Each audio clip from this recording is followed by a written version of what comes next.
I have 30 minutes to get all of your knowledge to this audience. So Andy, I don't know if you remember this, but when I first met you and interviewed you for the article on growth hacking for VentureBeat in 2015, I described you like this. He speaks with the cadence of someone experienced in patiently husbanding cash crops to market. He is preternaturally calm, disciplined, a numbers-oriented data scientist. So just yesterday on Twitter, you said you were now advising startups not to hire a growth team. You do know you're at the growth conference, right? I do, Okay. I do, yeah.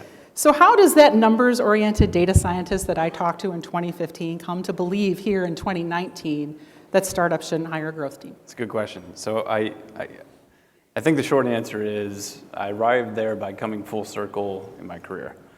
I was fortunate to be a member of the early growth team at Facebook, and then I built and ran the growth team at Twitter, and eventually went on to Cora. And the common characteristic between all three of those businesses is that they're a network effects business.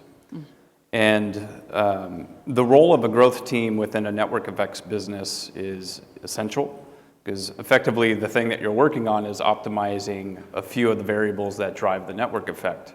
And so if I make a 10 or 20% improvement to one of those key variables, it has an exponential impact or a compounding impact on the outcome of the business. Now, I left the world of social after those three companies and said, I'm done with this. I don't want to work on photo sharing anymore. I've done enough of that. Done hacking our brains? I'm just done with it, yeah. And I was exploring what I wanted to work on next. I knew that I wanted to work on something that would have humanity scale impact, or